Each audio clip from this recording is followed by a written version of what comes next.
आमशेपचे राष्ट्रीय अध्यक्ष माननीय मेश्राम साहेब यांनी उपस्थितांचं प्रबोधन करावं असं मी त्यांना विनंती करतो. माननीय मेश्राम साहेब.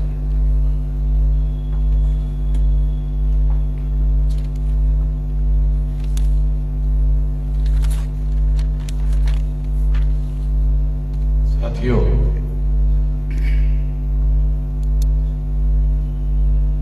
महाराष्ट्र में अभी हम लोग ईवीएम के बारे में, ईवीएम भंडाफोड़ परिवर्तन यात्रा चला रहे हैं.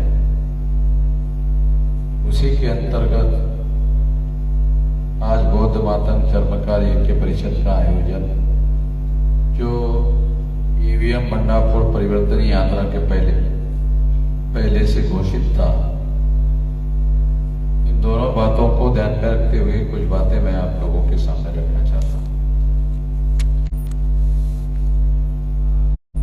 साथियों, ईवीएम के बारे में मैं थोड़ा बाद में बात करूंगा, लास्ट में कंक्लूजन में. ये जो एकता परिषद है, इस संबंध में कुछ बातें बताना चाहता हूं.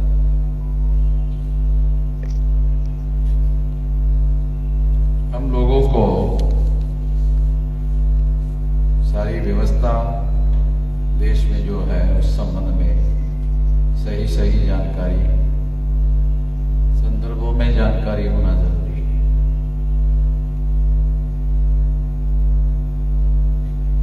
तो इस देश में 1703 टुकड़े हैं अछूत जातियों के. 1703 टुकड़े देश भर में.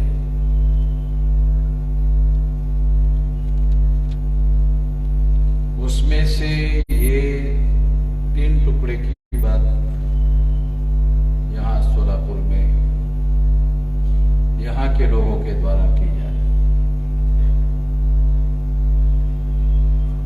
और मैं पिछले 47 साल से अछूतों के 1703 टुकड़े ही नहीं, 6247 जाति के टुकड़ों को जगाने का, फिर जगे हुए लोगों को जोड़ने का, जोड़कर शक्ति का निर्माण करने का,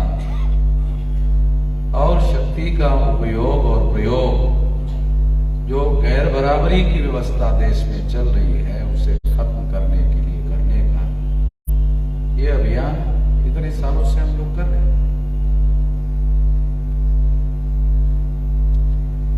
तो टोटल जो 6247 जाति के टुकड़े हैं, उसमें 1703 टुकड़े अछूतों के हैं, जिनको संवैधानिक भाषा में शेड्यूल कास्ट कहा जाता है.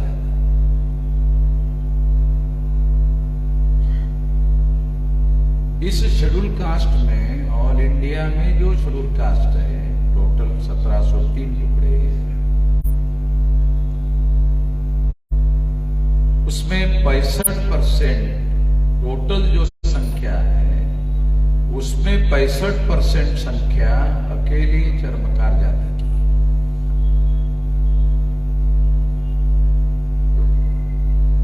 जो महाराष्ट्र के लोग हैं, वो महाराष्ट्र को ध्यान में रखते हुए सोचते हैं.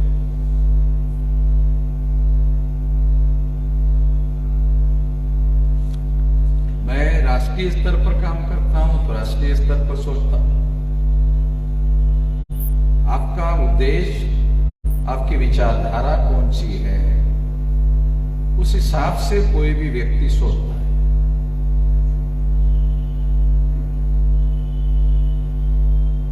बहुत सारी बातें हैं जिसको हम लोगों को, पढ़े लिखे लोगों को जानने समझने की जरूरत है. हम पढ़े लिखे लोग बहुत सारी गलतियां करते हैं. उसमें एक बड़ी गलती ये करते हैं, वो ये कि हम जाति को समाज मानते हैं.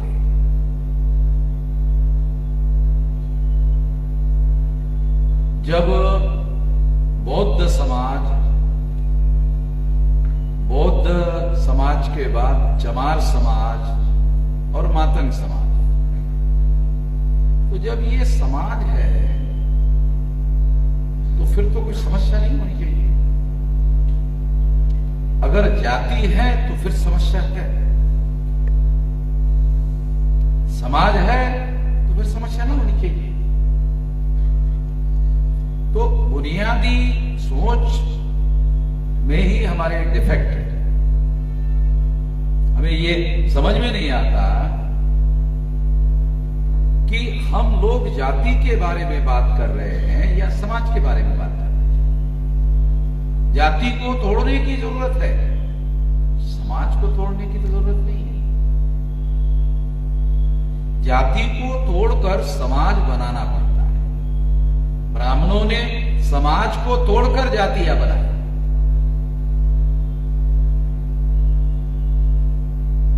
ब्राह्मणों के सारे धर्मशास्त्र जो है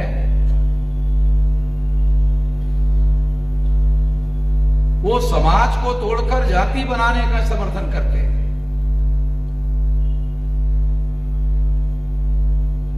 तो ये बात भी हम लोगों को, प्राइमरी बात भी हम लोगों को ठीक से समझ में नहीं आती।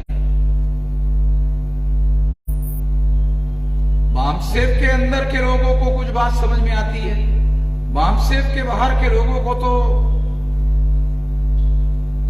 बहुत कम संभावना है उनको समझ में आने की।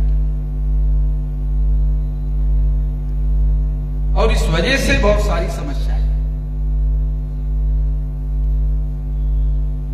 जिन ब्राह्मणों ने अस्पृश्यता का निर्माण किया,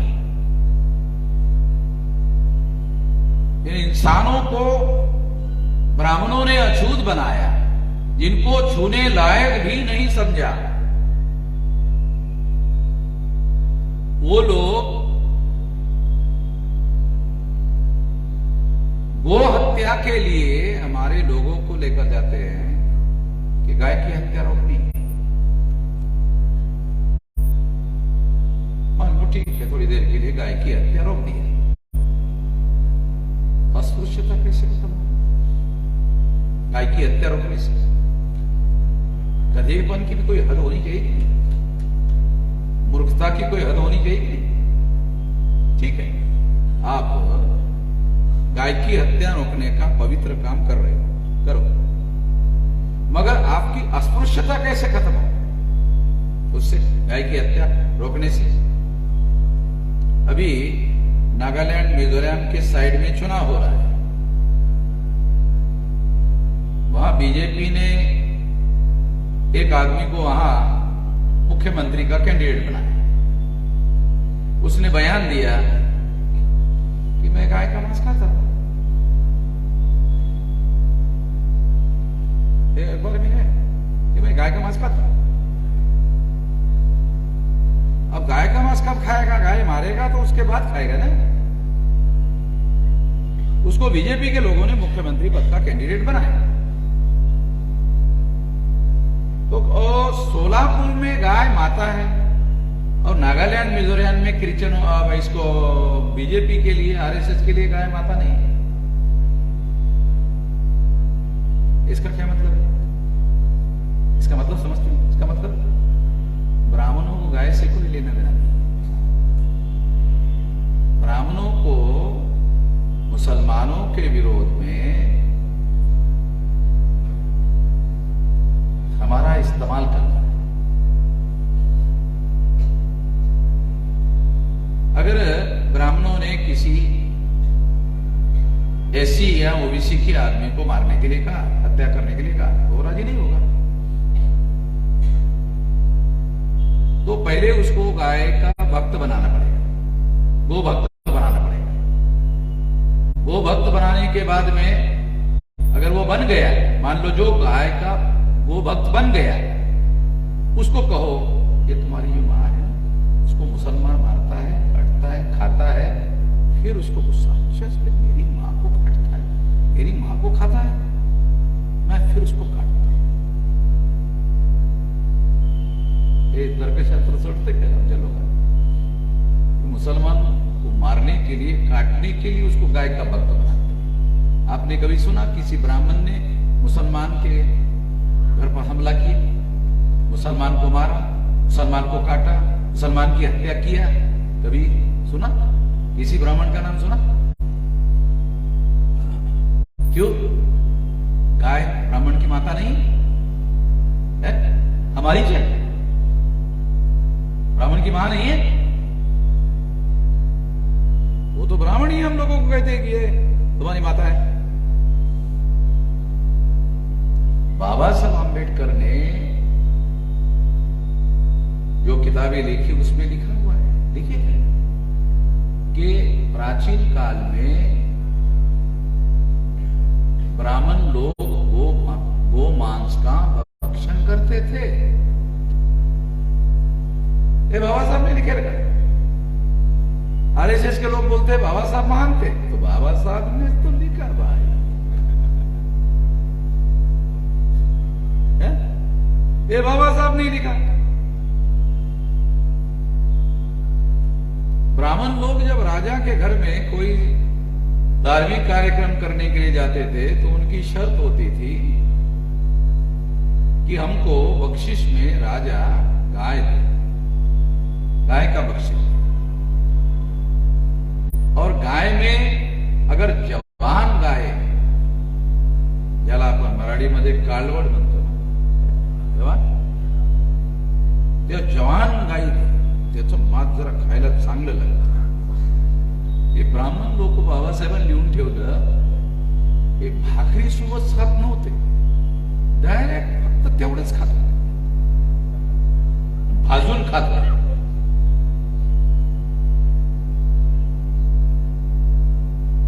मैं तुम्हाला मैं आपको एक मेरा अपना तजर्बा आपको बता। मैं ऑस्ट्रेलिया गया। ऑस्ट्रेलिया में एक मराठा नौजवान जो है पूना से नौकरी के लगा, उन्होंने मुझे इनवाइट किया, मैं वहां गया। तो उन्होंने एक अनुभव बताया कि हम लोग अंग्रेजों के एक कार्यक्रम में गए। अंग्रेजों ने आयोजित किया था, वो तो हम लोगों को इनवाइट किया, हम गए। तो बोले मेरा एक दोस्त था ब्राह्मण, मैं और वो ब्राह्मण, दो भाई। फिर कार्यक्रम हो गया, खाना खाने का समय हो गया। तो वहां मीट रखा हुआ था, एक तरफ गाय का था, एक तरफ बकरे वकरे का। तो मैं बकरे के लाइन में लगा। तो जो जोशी था मेरा दोस्त, वो गाय के लाइन में। उसने बताया, प्रशांत पुना का मेरा दोस्त जो उसने मुझे इनवाइट किया था, वो गाय के लाइन में। तो प्रशांत ने देखा, अबे जोशी कहाँ है तो? मैं इधर हूं। अबे वो गलत लाइन है। कैसे? वो गोमाता का है उधर, गोमाता का है, गलत लाइन में लगा। अबे इसीलिए तो मैं लगा हूं। जोशी ने दाढ़ी को काटा, इसीलिए तो मैं लगा हूं। फिर उसने कहा, अरे तुम तो बोलते थे कि ये खाना गलत है, अब तुम कैसे लग गए उधर? अबे ऑस्ट्रेलिया है, महाराष्ट्र नहीं है, ये ऑस्ट्रेलिया है। वो मैं महाराष्ट्र में बोलता था, ये ऑस्ट्रेलिया में बोला क्या तेरे को? लक्षात काय म्हणते, जेवढे बाम अमेरिका युरोप मध्ये गेले त्याच दुकानात जातात। त्यामध्ये झालं भारतात खायला नाही मिळालं तर तेवढा सारा कोटा जो आहे ना, तो कोटा पूर्ण करायचा आहे।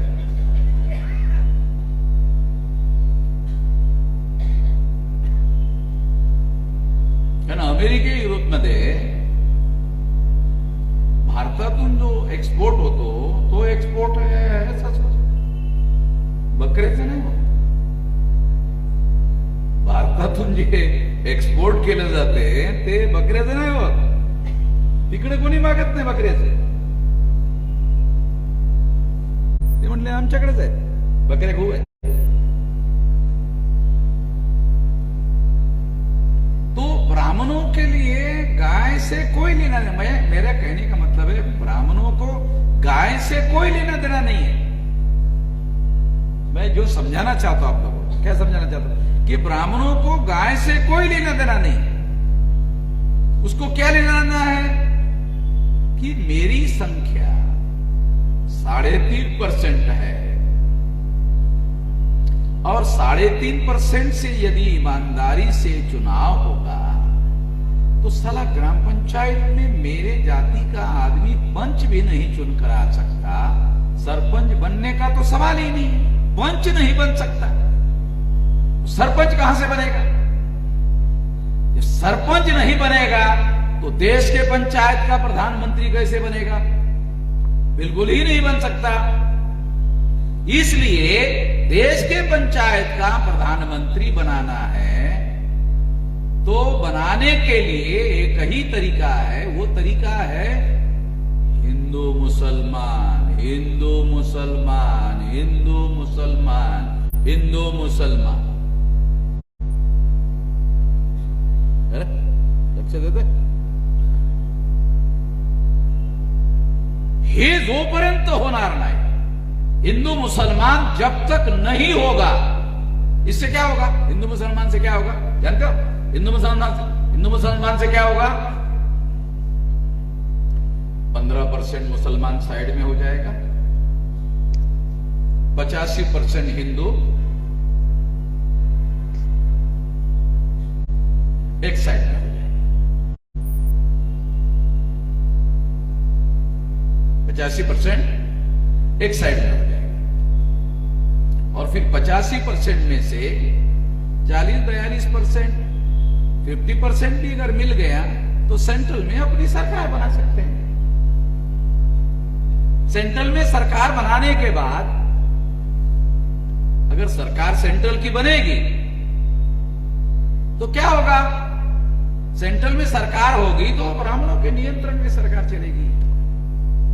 अभी नरेंद्र मोदी ओबीसी का आदमी देश का प्रधानमंत्री है, ऐसा कम से कम अखबार वाले कहते हैं, मैं तो नहीं मानता।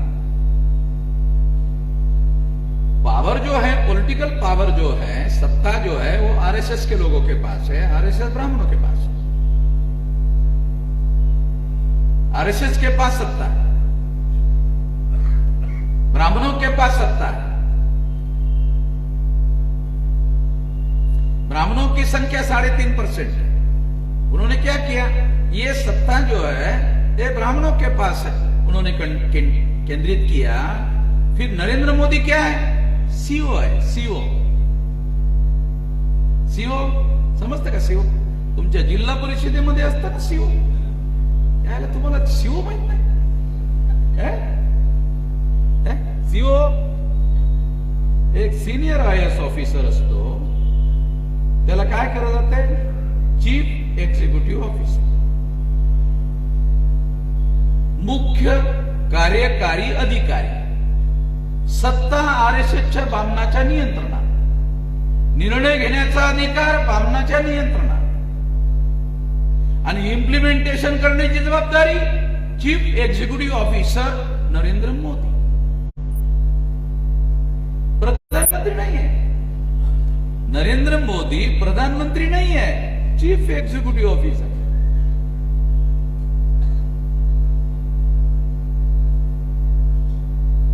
मीडिया वाले प्रोपेगेंडा करते रहते हैं प्रधानमंत्री है।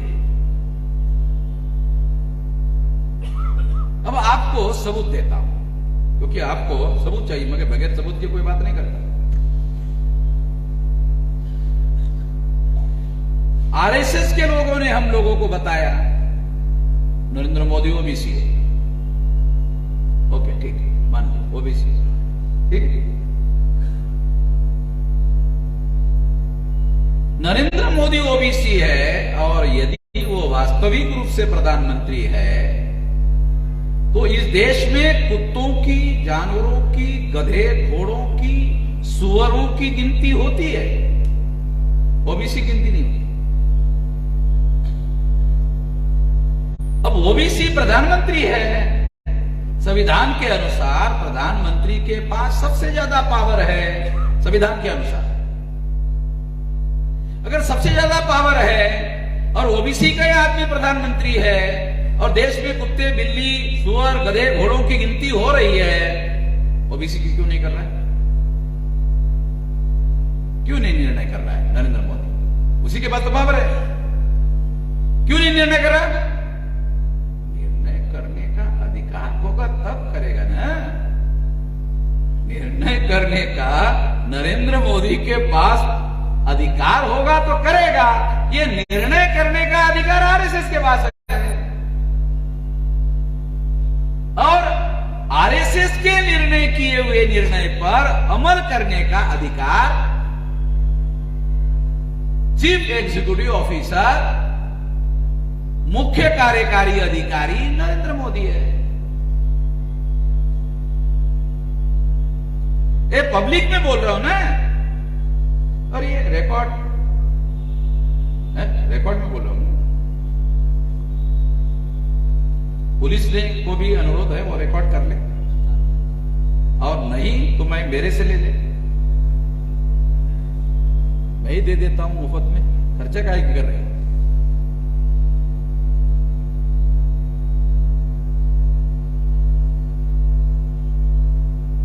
मैं इसलिए आप लोगों को बोल रहा हूं कि ये 200% सत्य है। दुनिया में कभी कोई सत्य अपराध नहीं होता।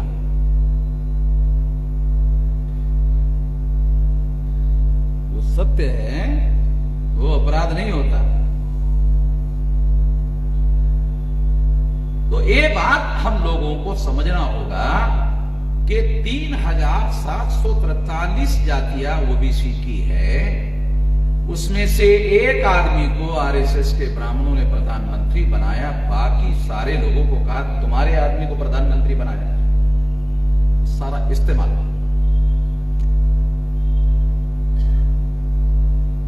देश में हिंदू मुसलमान के जितने भी फसाद हुए इन्हीं लोगों ने किए हुए,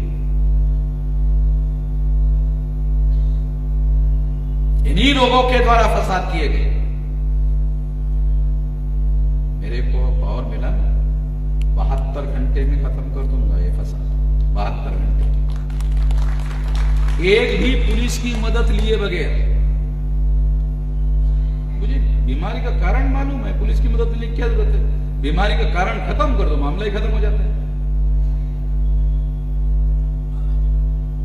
बीमारी की जड़ खत्म कर दो, मामला खत्म हो जाता है। होतंय का? ओबीसीचे लोक मुसलमानांच्या घरावर हमला करतात, मुसलमानांचे लोक ओबीसीच्या घरावर हमला करतात, आणि आग लावणार इले की आग लोक आग शेकत राहतात घरी, घरी प्लॅनिंग बनवत राहतात। त्याच्यातले 2-4 घरा आणि आतमध्ये टाका, कायम दंगली बंद। लक्षात काय म्हणतो ते? समजलं? त्यांना समजेल अरे माहीत झाले आम्ही काय करतो, काय मत पण।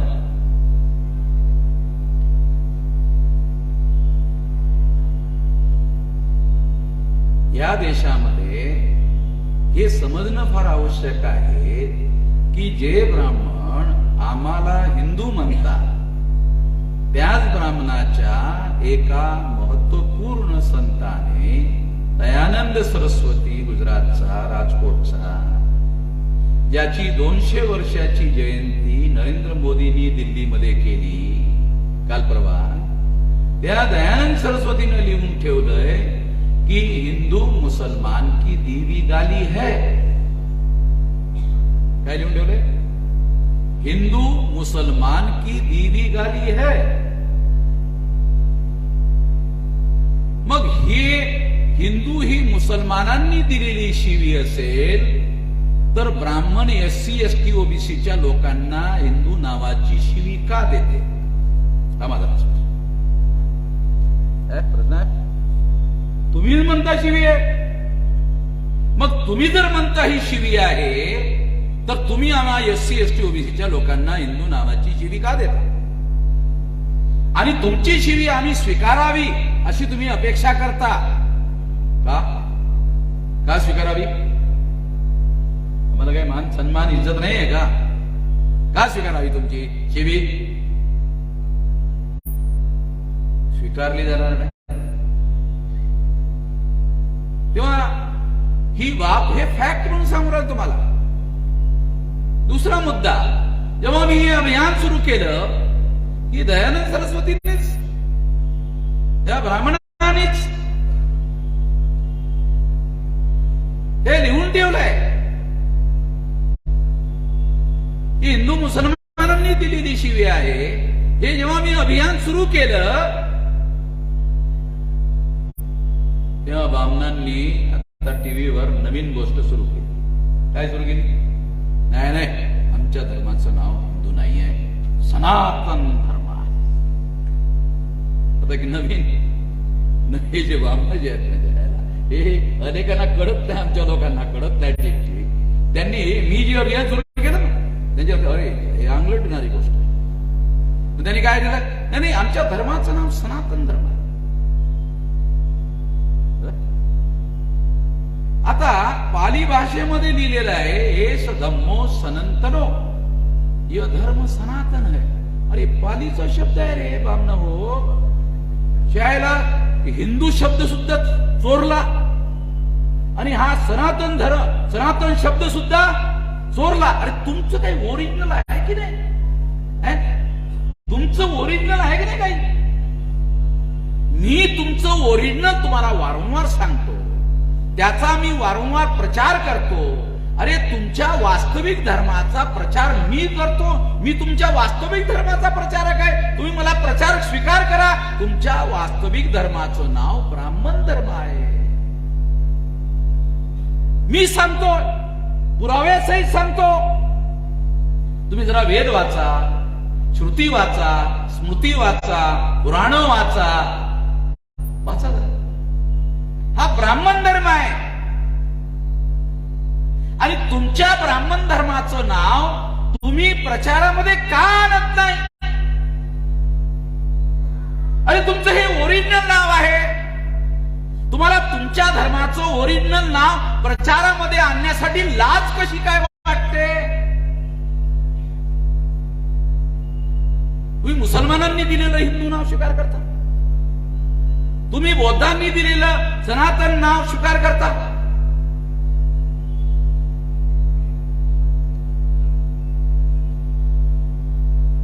तुम्ही हे लक्षात ठेवा, वामन मेश्राम दलित पॅंथर नाही बा, डोक्यानं चालणारा माणूस, डोक्यानं, बिंडोक नाही आहे.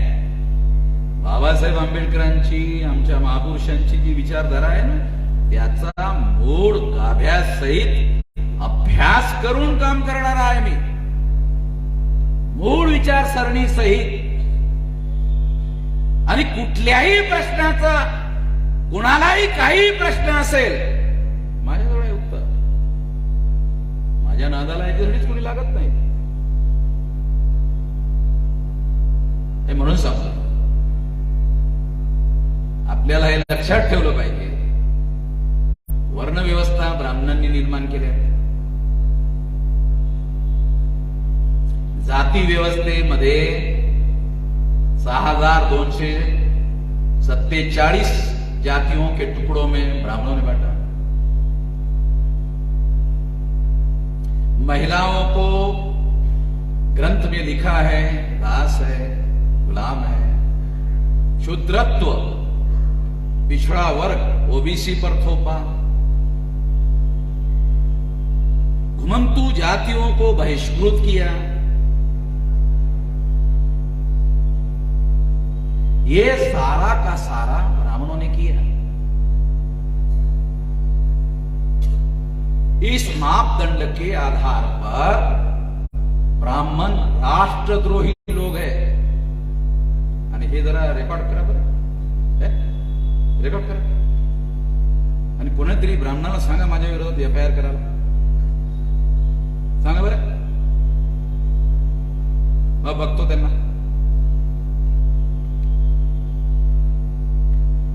सर्व पुरावीच त्यांच्या बापांच्या ग्रंथामध्ये लिहिलेली आहे.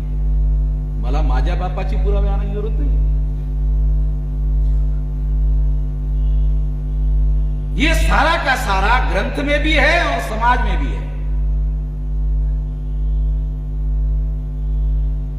26 जनवरी 1950 को संविधान लागू हुआ तो शेड्यूल कास्ट को संवैधानिक अधिकार मिले, शेड्यूल ट्राइब को संवैधानिक अधिकार मिले, ओबीसी को अधिकार मिलने के लिए 16 नवंबर 82 तक इतना लंबा समय क्यों लगा? तुम्ही त्यांना म्हणता ते हिंदू आहेत, तुमचे हिंदू आहेत, अरे तुमच्याच धर्माचे आहेत असं तुम्ही म्हणता ते हिंदू आहेत ना, मग त्यांनाच अधिकारापासून इतके वर्ष तुम्ही कसे काय वंचित ठेवलंय? अरे ते काय विदेशातून आले लोक नाही आहेत, तुम्हीच म्हणता ते हिंदू आहेत, तुमचेच बांधव आहेत, मग तुमच्याच बांधवांना घटनेने 26 जानेवारी मध्ये संविधान लागू होने के बाद 16 नवंबर 92 तक क्यों रोका? किसने रोका? शेड्यूल कास्ट ने रोका? नहीं, उसके पास तो पावर ही नहीं था। शेड्यूल ट्राइब ने रोका? उसके पास तो कोई पावर ही नहीं था। ओबीसी ने रोका? ओबीसी अपने ही को अधिकार से रोकने का काम क्यों करेगा?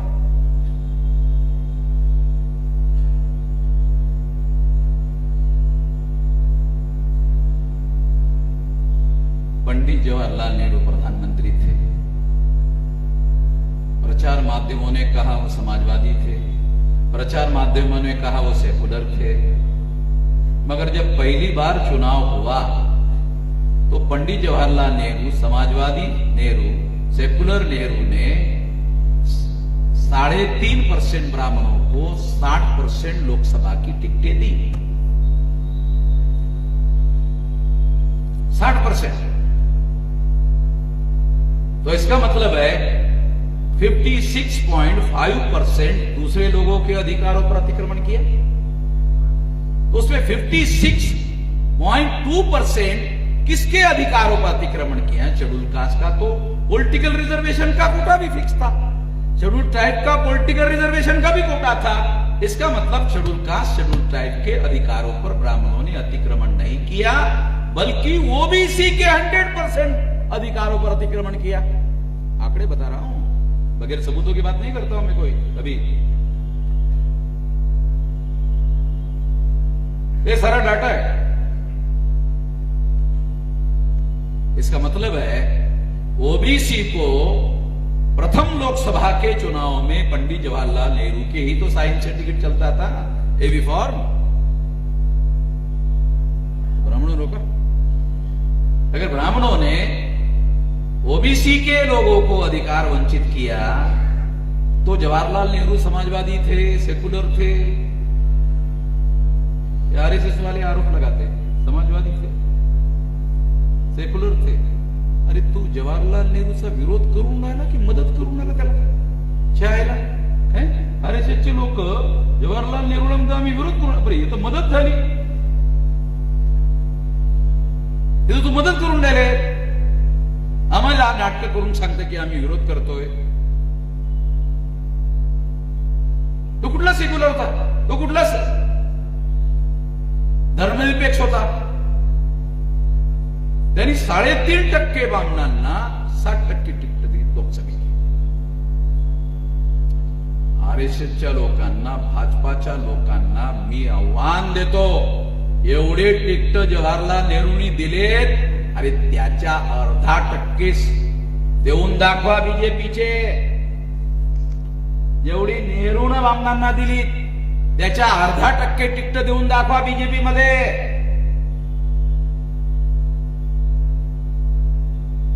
अवकात नाही। याचा अर्थ काय?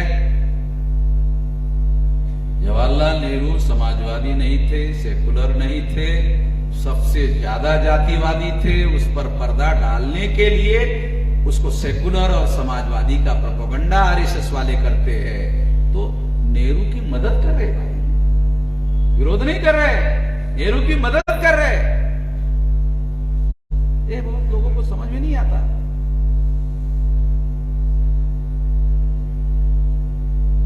तो जो बात मैं आप लोगों को समझा रहा हूं, ये समझना जरूरी है, ये जानना जरूरी है। आज 75 साल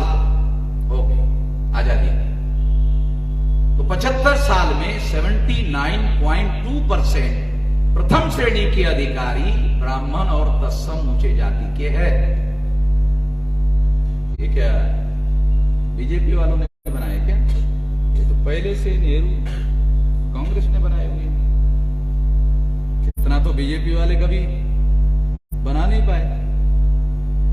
79.2% ये केंद्र सरकार के आंकड़े बता रहा। इसका मतलब है देश में जो ब्राह्मण राज स्थापित किया गया, वो ब्राह्मण राज आरएसएस बीजेपी ने स्थापित नहीं किया, नेहरू ने कांग्रेस ने स्थापित किया। और हम लोग जो प्रोपेगेंडा कांग्रेस के द्वारा किया जाता है उसके जाल में फंसते रहते हैं। मैं इस हिसाब से आरएसएस के और बीजेपी के जो लोग हैं वो उनको ईमानदार बदमाश कहता हूं। ये बदमाश लोग हैं, बहुत ईमानदार लोग। क्यों? खुल्लम खुल्ला बदमाशी करते हैं। मुझे इसीलिए पसंद है कि बीजेपी आरएसएस वाले खुल्लम खुल्ला बदमाशी करते हैं, मुझे वो ईमानदार आते हैं। बदमाश और ईमानदार। कांग्रेस वाले बदमाशी करते हैं मगर उस पर पर्दा डाल लेने सेकुलर समाजवादी, तो हमारे लोग उसके जाल में फंस जाते हैं। हमारे लोगों को बातें समझ में आती नहीं, राजनीति समझ में नहीं आती। तो इसलिए ये जानना और ये समझना बहुत ज्यादा जरूरी है। इसका मतलब ये नहीं है कि मैं ये आरएसएस के और बीजेपी के लोगों को सज्जन होने का सर्टिफिकेट बांट रहा हूं। वो तो है ही बदमाश। मगर जो ज्यादा बदमाश लोग हैं उसके बारे में आप लोग सतर्क नहीं हो, इसलिए कंपेयर करके बता रहा, तुलना करके समझा रहा।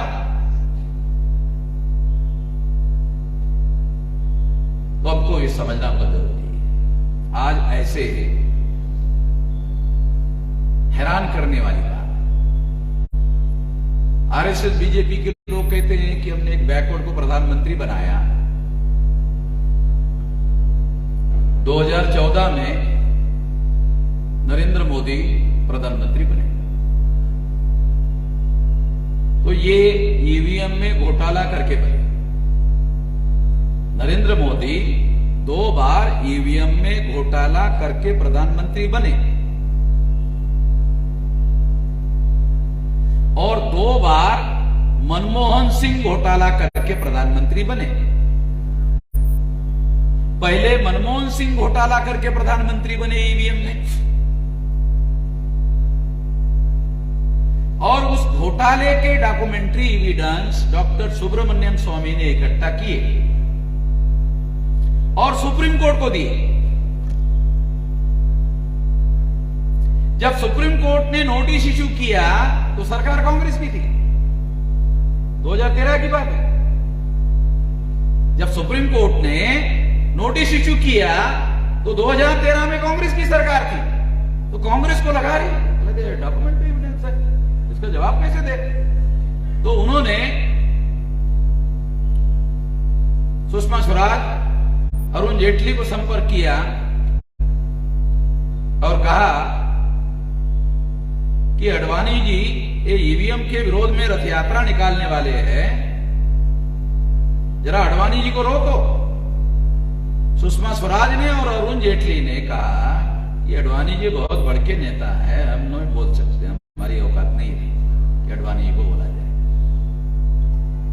तो कांग्रेस के लोगों को लगा तो रोकना पड़ेगा, नहीं तो सारे देश भर में ईवीएम के विरोध में अगर अडवाणी जैसे बड़े नेता अगर देश भर में अभियान चलाएंगे तो फिर तो कांग्रेस के दफ्तरों में, जिलों के दफ्तरों में आग लग जाएगी, रोकना पड़ेगा। तो आरएसएस के लोगों के बात गई और आरएसएस को कहा अगर अडवाणी जी यात्रा निकालते हैं तो देश खतरे में पड़ेगा। तो आरएसएस ने कहा देश को खतरे में नहीं डालने देंगे, अडवाणी जी को रोकेंगे। मगर अडवाणी जी को रोकने से हमें क्या फायदा होगा? आरएसएस ने कांग्रेस को पूछा, ठीक है रोकेंगे, हमें क्या फायदा होगा? तो आरएसएस को कांग्रेस ने कहा देखो अब सारे डॉक्यूमेंट आप लोगों के पास है, सुप्रीम कोर्ट में गए हुए हैं, इसका मतलब सारे सबूत आप लोगों के पास है कि हमने 2004, 2009 में घोटाला करके चुनाव जीता।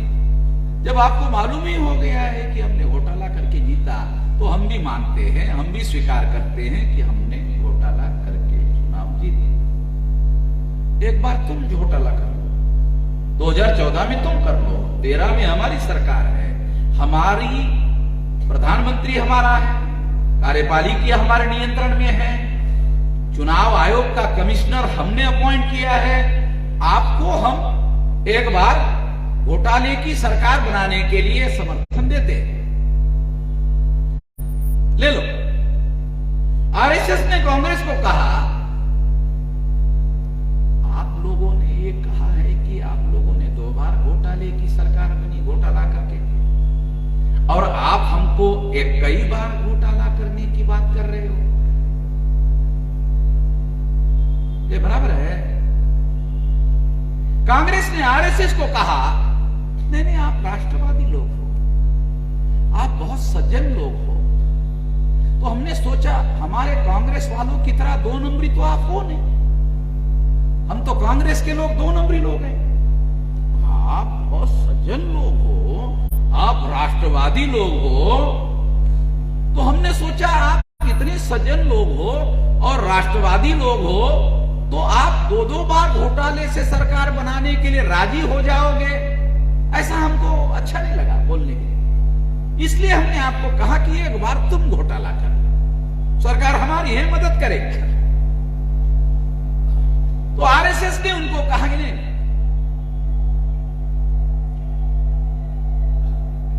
दो बार तुमने घोटाले से सरकार बनाई, 2 बार हमारी भी होनी चाहिए, बराबरी होनी चाहिए, बराबरी होनी चाहिए। ओके, अभी कोई इतराज नहीं है। हम तो कहते थे कि हम ही 2 नंबरी है, हमें क्या मालूम था तुम भी साले 2 नंबरी हो। चलो आज से तुम भी 2 नंबरी, हम भी 2 नंबरी, बराबर हो। तो 2014 में, 2004 और 2009 में मनमोहन सिंह को घोटाला करके प्रधानमंत्री कांग्रेस ने बनाया, और कांग्रेस ने ही 2014 और 2019 में नरेंद्र मोदी को घोटाला करके प्रधानमंत्री बनवाया। इसके सारे डॉक्यूमेंट्री एविडेंस हमारे पास है। तो इसलिए ये ईवीएम के द्वारा ये सारा खेल देश में चल रहा है। सारा का सारा खेल जो है वो ईवीएम के द्वारा चल रहा है। 8 अक्टूबर 2013 को सुप्रीम कोर्ट ने ये निर्णय दिया, ये मेरे घर की बात नहीं बोल रहा हूं, सुप्रीम कोर्ट ने पैरा नंबर 29 लिख लो, जिसको सुप्रीम कोर्ट के जजमेंट की कॉपी चाहिए वो मेरे से ले लेना, पुलिस वालों को भी चाहिए तो मेरे से ले लेना सुप्रीम कोर्ट के जजमेंट की कॉपी। 8 अक्टूबर 2013 को सुप्रीम कोर्ट ने पैरा नंबर 29 में लिखा, केवल ईवीएम मशीन के द्वारा फ्री, फेयर एंड ट्रांसपेरेंट चुनाव नहीं हो सकता। ईवीएम के द्वारा फ्री यानी मुक्त चुनाव नहीं हो सकता, फेयर यानी निष्पक्ष चुनाव नहीं हो सकता, ट्रांसपेरेंट यानी पारदर्शी चुनाव नहीं हो सकता। यदि ऐसा करना है तो इस मशीन को एक और नई मशीन लगानी होगी, उस मशीन का नाम है पेपर ट्रेल। तो सुप्रीम कोर्ट ने 8 अक्टूबर 2013 को पेपर ट्रेल नाम की मशीन लगाई। 8 अक्टूबर 2013 तारीख के साथ बोल रहा हूं और ध्यान रखो, 8 अक्टूबर 2013, मई 2014 में लोकसभा का चुनाव हो गया। 8 अक्टूबर 2013 को सुप्रीम कोर्ट ने जजमेंट दिया। क्या जजमेंट दिया?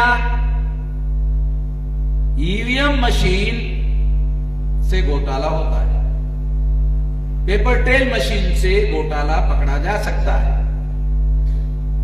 तो 2 मशीनें अगर होगी तो घोटाला करने वाला जो आदमी है घोटाला नहीं करेगा।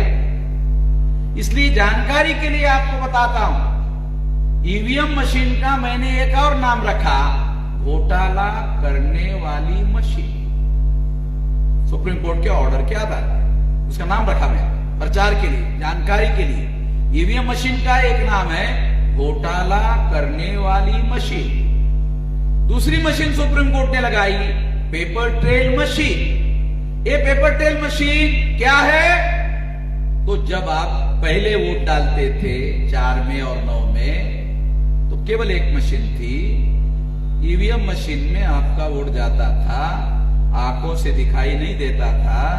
बैलेट पेपर में सब कुछ आंखों के सामने होता था, ईवीएम मशीन में आंखों से दिखाई नहीं देता था। इसलिए ईवीएम मशीन के अंदर जाके सारा घोटाला होता था। 2004-2009 में ईवीएम मशीन में घोटाला हुआ। उस घोटाले को रोकने के लिए सुप्रीम कोर्ट ने पेपर ट्रेल मशीन लगाया। तो जब अभी आप बटन दबाते हो तो 2 जगह वोट जमा होता है। पहले एक जगह ही होता था, अभी 2 जगह होता है। एक इलेक्ट्रॉनिक रिकॉर्ड में जमा होता है और एक पेपर ट्रेल मशीन में कागज जमा होता है। एक इलेक्ट्रॉनिक वोट होता है जो आंखों से दिखाई नहीं देता। पेपर ट्रेल मशीन में कागज का टुकड़ा कटकर गिर जाता है, जो as good as ballot paper होता है, बैलेट की तरह होता है, आंखों से दिखाई देता है। ईवीएम मशीन में रिकाउंटिंग की कोई व्यवस्था नहीं थी। आपको याद होगा जब बैलेट पेपर होता था तो रिकाउंटिंग होता था। और रिकाउंटिंग का क्या अर्थ है? कभी कभी हारा हुआ आदमी रिकाउंटिंग की मांग करता था और रिकाउंटिंग में जीत भी जाता था। मगर ईवीएम मशीन में रिकाउंटिंग का सिस्टम ही नहीं था। यानी घोटाला कर दिया फाइनल, कोई दुरुस्त करने की व्यवस्था नहीं थी। पेपर ट्रेल मशीन में रिकाउंटिंग की व्यवस्था कर दी गई और उसमें कागज का टुकड़ा पड़ता है। यदि ईवीएम मशीन में काउंटिंग हुई, आप चुनाव हार गए, अगर हार गए तो आपको ये कहा जाता था कि आप पेपर ट्रेल मशीन की डिमांड करो। डिमांड करने के बाद आप रिकाउंटिंग हो सकती है और रिकाउंटिंग में आप चुनाव जीत भी सकते हो। ये व्यवस्था paper trail machine, ballot paper की तरह। इसलिए 2014 के चुनाव में चुनाव आयोग ने पेपर ट्रेल मशीन लगाई। सुप्रीम कोर्ट का ऑर्डर होने के बाद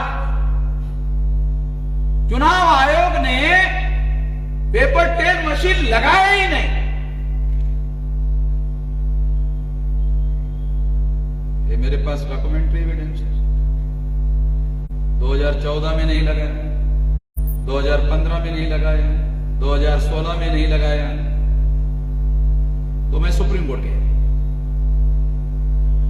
सुप्रीम कोर्ट ने मेरे केस में 24 अप्रैल 2017 को निर्णय दिया और 2019 के लोकसभा के चुनाव में 100% पेपर ट्रेल मशीन लगाने का मेरे केस में ऑर्डर दिया। आपको बात समझ में आती है? सुप्रीम कोर्ट में कोई आदमी केस लेकर जाता है, अगर उसके फाइल में सबूत नहीं है तो जो सुप्रीम कोर्ट का जज है ना, वकील के मुंह पर फाइल फेंक के बात है। मेरे केस में तो सुप्रीम कोर्ट ने मेरे फेवर में निर्णय दिया। जब मेरे फेवर में निर्णय दिया, इसका मतलब समझता हूं कितने सबूत दिए। सुप्रीम कोर्ट में इतने सबूत दिए, मेरे फेवर में निर्णय दिया। 24 अप्रैल 2017 2019 के लोकसभा चुनाव में 100% पेपर ट्रेल मशीन लगाना होगा।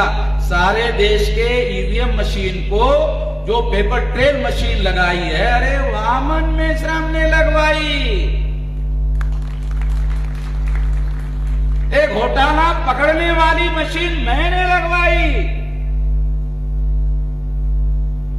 जिसको रिटर्न ऑर्डर चाहिए सुप्रीम कोर्ट का, वो मेरे से ले लेना। और इस तरह से ये ऑर्डर लगाने के बाद नरेंद्र मोदी, आरएसएस और बीजेपी के लोग कांग्रेस के पास गए और कांग्रेस को कहा कि भाई वामन मेश्राम ने टांग अड़ाई है, अब हम लोग चुनाव नहीं जीत पाएंगे, कांग्रेस के लोग हमारी मदद करें। कांग्रेस ने कहा आप प्रधानमंत्री हो, जो करना है करो।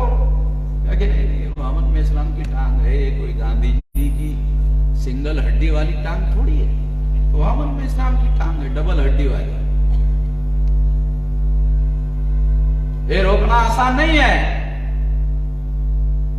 तो क्या करें? नहीं, आप हमारी मदद करो। अभिषेक मनु संघवी, जो सुप्रीम कोर्ट के लॉयर है कांग्रेस के, सुप्रीम कोर्ट गए फरवरी 2019 को। 8 अप्रैल 2019 को सुप्रीम कोर्ट ने निर्णय दिया। उन्होंने डिमांड किया 50% मिलान करा दो। मेरा ऑर्डर था रिकाउंटिंग का, उन्होंने मिलान कराने की मांग किया। हमारे वकील ने कहा अरे 100% का ऑर्डर है, 50 की मांग क्यों कर रहे हो? 100 का ऑर्डर है, दूसरा केस काहे के लिए किया?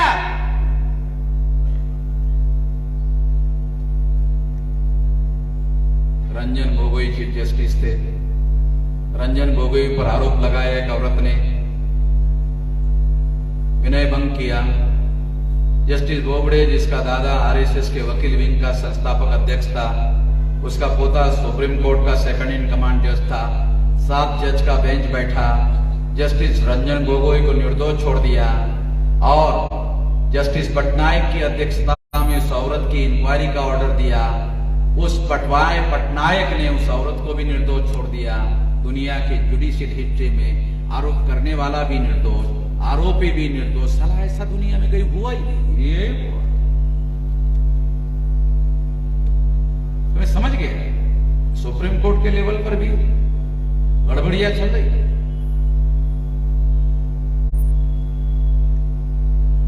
ये सारा डॉक्यूमेंट्री एविडेंस है मेरे पास। और इस तरह से सुप्रीम कोर्ट के द्वारा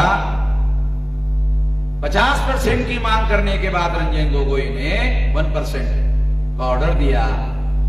1% के ऑर्डर में 1% में चोर को पकड़ने का काम करो। रिजल्ट आ गया, बीजेपी ने चुनाव जीता। 1% में जो बैलेट पेपर की जगह पेपर ट्रेल मशीन में टुकड़े गिरे, सितंबर माह में चुनाव आयोग ने डिस्ट्रॉय कर दिया 4 महीने में। हमने पूछा ये टुकड़े कितने महीने रखने का आदेश है, कानून है? कहा 12 महीने का।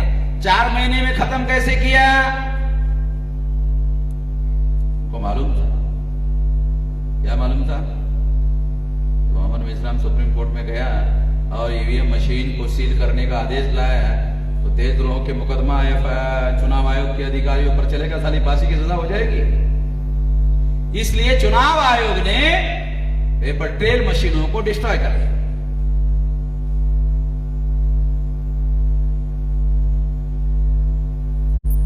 तो आप लोगों को मैं ये इसलिए बता रहा हूं कि परिस्थितियां कितनी ज्यादा गंभीर है, ये रोकना होगा।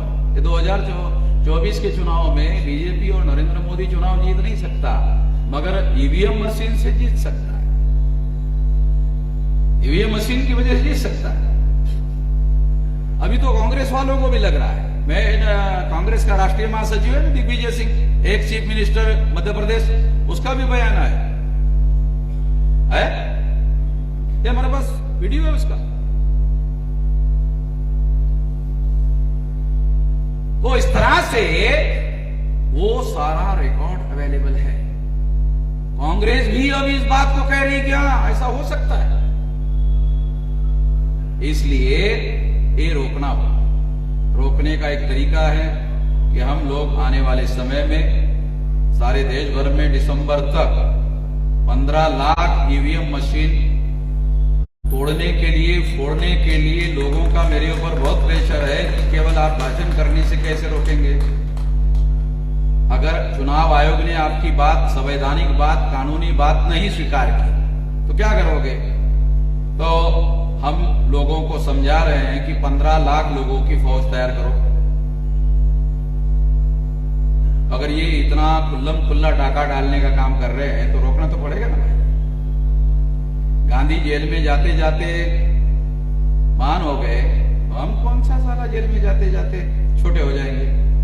हम कौन सी चोरी करके जेल में जा रहे हैं? हम कौन सी डकैती डालकर जेल में जा रहे हैं? हम देश, संविधान और कानून के अनुसार काम करने के लिए बोल रहे हैं। अगर वो रोकने का काम नहीं करते हैं तो फिर इसके लिए जेल में जाने की जरूरत हो तो भी जेल में जाने के लिए तैयार रहना पड़ेगा। तो इसकी तैयारी सारे देश भर में हम लोग कर रहे हैं।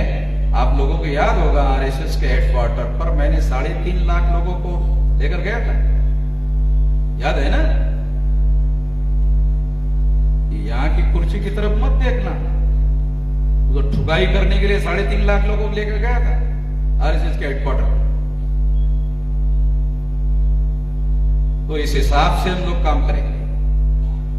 इसलिए आप लोगों को ऐसी तैयारी करने का काम करना चाहिए और आप लोग करेंगे। इस आशा और विश्वास के साथ आपने मेरी बात ध्यान से सुनी, इसके लिए आभार, धन्यवाद। धन्यवाद। यानंतर